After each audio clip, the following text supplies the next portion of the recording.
Happy New Year, everybody! It's the start of 2024, and you know what that means? More anime! But before we go into anime of 2024, I at least want to look back on 2023's anime. More specifically, I'm going to be talking about some of my favourite animes of 2023. 2023 has definitely had some ups and downs when it comes to media, but I think we did get a load of good anime of 2023. There were a load of good picks out there, but I thought I would talk about 5 of my favourite 2023 anime that I personally enjoyed and would personally recommend to people. Now for this list, the anime has to air between January the 1st, 2023 and December the 31st, 2023. Doesn't matter if it's ongoing into 2024, it's still a contender for this list. Spoiler alert, all the animes I've listed have already ended. And each one of these animes has held a special place in my heart when it comes to 2023. Either because of the stories, the character, etc. It should go without saying, guys, these are my personal opinion. These are 5 anime that I really enjoyed in 2023 and want to talk about in this video. You're more than welcome to put your opinions down in the comment section below, whether you agree or disagree, or if you think another anime is the best anime of 2023. I should also point out I'm not going to be focusing on dubs that have been released within 2023. Which is really a shame, because if I could, I'll be putting these 3 anime on this list as well, just for their dub releases alone. I guess we can call them honorable mentions, but because technically they didn't release within 2023, it doesn't really count. So let's start this list off with an anime that I think gamers everywhere would probably enjoy, Liar Liar. This anime focuses around students within Academy Island, challenging each other to games and being famous for being, well, amazing at games. We follow our main character, Hiroto Shinohara, getting transferred to Academy Island, and on his very first day gets challenged by the highest star ranked student within Academy Island, and instantly wins the game without even doing anything. You're a serious gamer if you can win the game by doing nothing at all. And suddenly being in the possession of this coloured star rank that gives him a certain power. Make any lie he chooses true.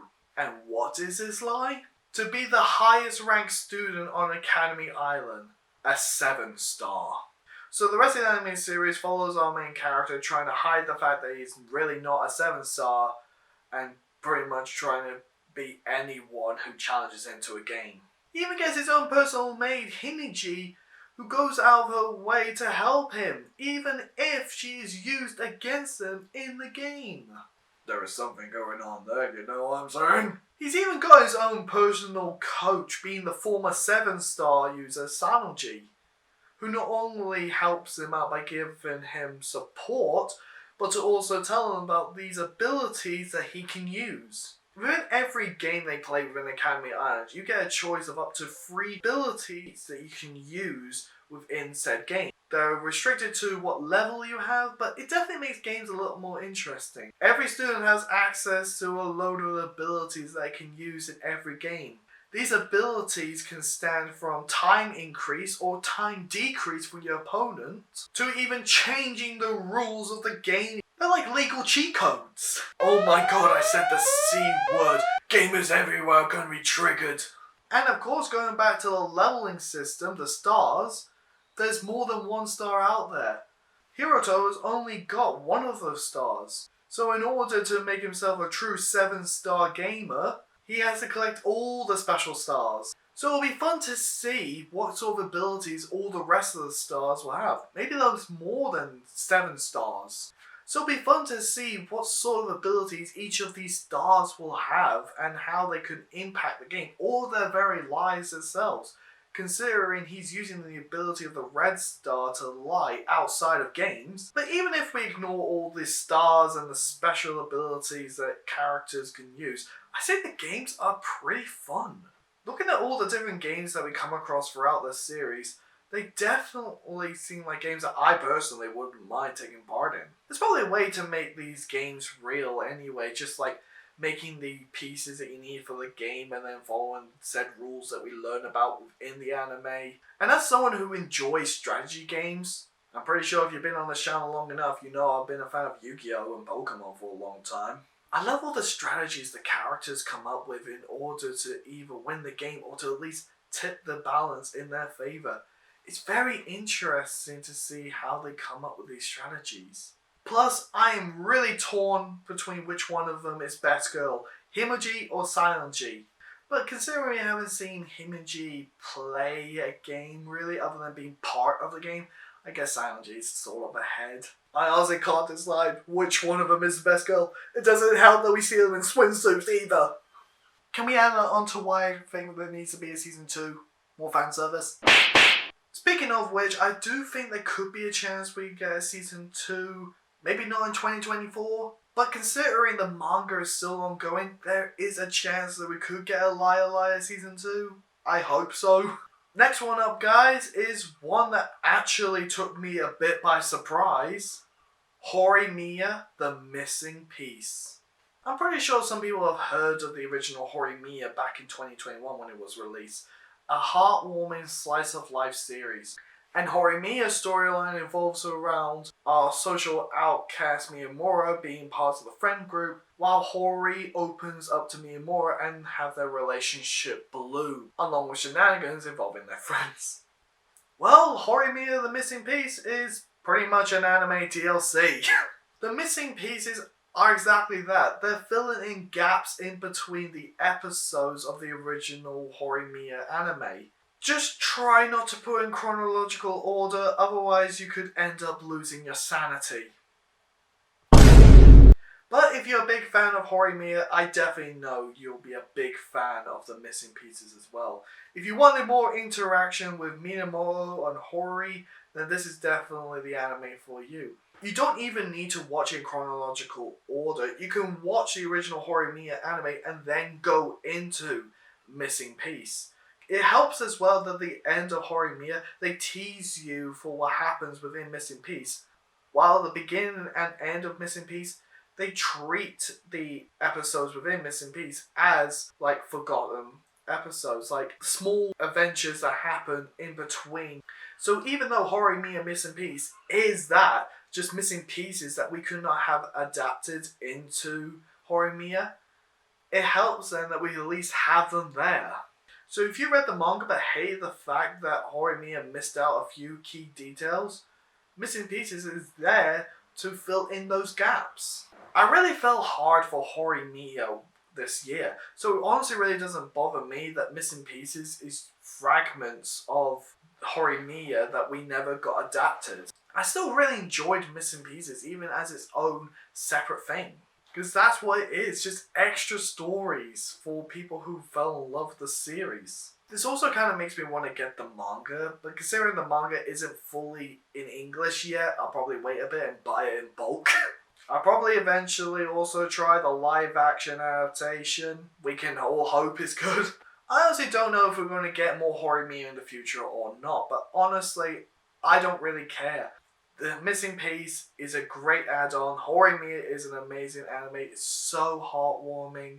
And as much as I would love to see a spin-off where we see them as angsty adults rather than angsty teenagers, maybe an OVA of Miyamura and Hori's wedding. But for now, I say it is complete. And the Missing Piece was just the cherry on the top that we needed this year.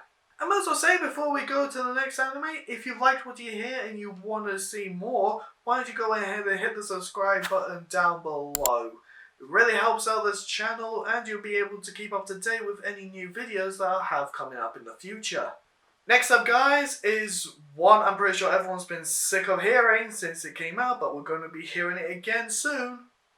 Oshi no Ko. I've talked about this anime twice before on this channel, being its own standalone video and of course when it came up in the random anime tier list. I said it then and I will say it again. I think this deserves to be Anime of the Year. Considering Crunchyroll's going to have their anime awards soon, that might just happen. Fingers crossed. So what happens in Oshi no Ko? Doctor looks after cancer patient fades away. Doctor looks after idol, doctor pushes off cliff, becomes reincarnation baby of said idol along with the cancer patient. Idol dies, her son, called Aqua, chooses to avenge, while her daughter Ruby wants to become an idol like her mum. Very short, straight to the point. But there's so much within Oshinoko that makes this season a 10 out of 10 in my books. For starters, we really get into the psychological side of our characters. See what goes on inside their head, the decisions that they make. And considering our characters have a tie within the entertainment industry, that adds a lot more depth to these characters. The personas they have to play on stage for us, the fans, and then their own personal life where they could be completely different people. Showing us the research that they put into playing their roles. The dedication they have to practice and practice. And of course the big standout which took the internet by storm, the trauma that can come from working in it. That's what made me fell in love with Oshinoko, and I'm glad they didn't pull any punches. Not only did they make sure you get the message that they're telling you, but they told it in a compelling story that made you really sympathize with these characters. I'm pretty sure Disney can learn a thing or two from this anime alone. And I love the artistic choice of having Aqua and Ruby have a star in their eyes. Not only does it give a visual stunning view of what is going on with our characters being happy or taking things really seriously, but it really layers on visuals, especially with such traumatic scenes. That scene when we have Star go out as she slowly passes away. Oh my god, that is beautiful. Traumatizing, but beautiful. And I guess it helps that within 2024, we're going to get season 2 of Oshinoko. Can I just say, I love that the background colours of both season 2 and 1 are flipped. Season 1's poster's background is pink, giving a representation to Ruby, while season 2's poster being blue represents Aqua. I guess that within season 1, Ruby kind of accomplishes her dream of becoming an idol. Does that mean in season 2, Aqua can accomplish his dream? I guess there's only one way to find out, and that's to wait for the anime to be released. But that just adds on to the point, I can't wait for season 2 to come out. Hopefully it will be just as a masterpiece as the first season was. Next one up is a bit of a long title, guys, so get ready, cause it's I got a cheat skill in another world and became unrivaled in the real world too. I swear, some of these anime titles are getting longer and longer. This anime really took me by surprise. Thanks to the title, we knew it was an isekai where our main character can go back and forth between his isekai world and the real world. It's very rare these days that we get an isekai where the main character can go back and forth between not only his isekai world but to the real world. The only other anime I can think of on the top of my head that has done that is probably Digimon. But the story revolves around a main character, Yuya, getting bullied to hell and back, not only by the school, but by his own family members as well. Even though he is bullied because of his looks, he still goes out of his way to help people in danger, even though he's pushed to the ground and insulted even further. But one night when he went home after getting beaten up to hell and back, he comes across a mysterious room that takes him to another world, where he's got his own house and everything's treated like a video game. You can level up, you can earn money, experience, even skills and abilities. And after one night grinding away in that world and then going to sleep, key detail to point out, his body suddenly transformed to go alongside his new skill points. His luck even increases further when the girl he saved chooses to help him out by transferring him to her school. I'm just gonna let you guys guess how she managed to pull that off. And from there his life goes up and up, becoming Mr. Popular while still retaining his shy boy that we first met within episode 1.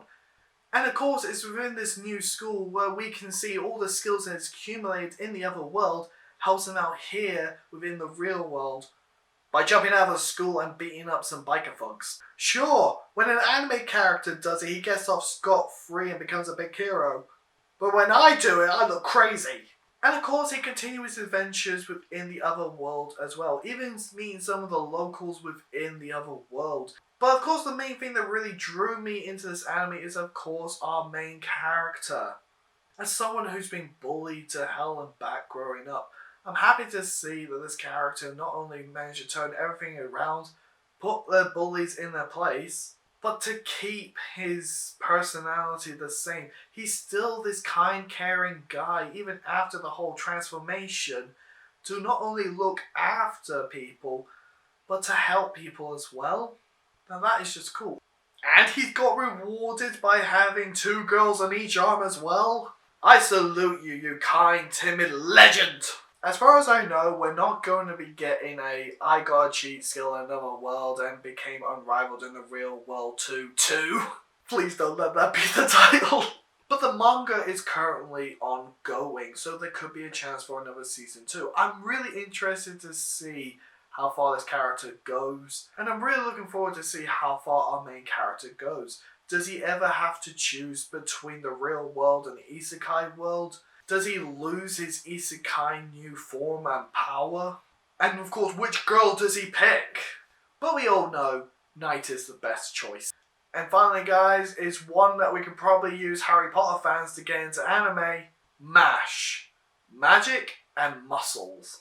And I gotta say, first of all, you won't believe how accurate that opening statement was. So what's MASH? Well, let's take the world of Harry Potter and One Punch Man and fuse them together. The story revolves around our main character, MASH, who's a person within the world of magic, but does not have any magical powers. And in this world, it is illegal to have no magic. So MASH should be locked away or executed for being himself. Harsh! But he's saved by a kind old man who weight trains him to be able to do this. And this. Okay.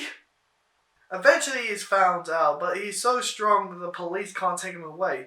So the corrupt cop gives him an ultimatum. Take part in the Magical Academy and become the greatest wizard of all time. So that way he can live a peaceful life.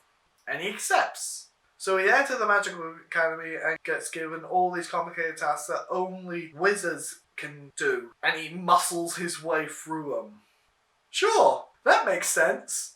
You're supposed to fly on a broomstick? No problem. We'll just kick our legs very hard. Words jumble around on the paper? I can relate as a dyslexic person. No problem. We'll just tell the words to stay still. How do you get to be that flipping strong? It's probably from all the cream puffs he's been ordering. Yes, hello, I like to order 12 dozen cream puffs. This is definitely an anime you're not supposed to take seriously. It's a comedy, and I love it. Every time Nash gets in a fight, you definitely know it's going to be a sight to see. Even if Magic is not taking part, you get to watch a magic duel. That is really cool. Can we all agree magic is fun to watch in action? That's probably why the Harry Potter franchise is doing so well. Too bad we're invading its territory with MASH. It doesn't help that not long after this video's release, that Season 2 would be released. So we get more MASH action! I can't wait to see our Cream Puff Lord go about his daily business and just slap whatever bad guy's in his way. And there we have it guys, these are 5 of my favourite 2023 anime. Some of these anime are going to be returning within 2024 and I can't wait for that. Some of them might get a season 2 and some of them are going to have to say bye-bye to. But honestly, they were amazing storylines and I loved them to the very end. I can't wait to see what 2024 will give us, and hopefully next year I'll get to make another one of these videos where I go over some of my favourite 2024 anime. So with all out of the way, I gotta ask you guys something. What do you think? Do you guys like these anime? Do you guys have your own favourite anime of 2023? Leave them all down in the comment section down below. I'd love to hear your guys' opinion. And with all that said, I'm going to go get my cream puffs and hopefully be buff. So until next time guys, this is me, signing out. Bye bye.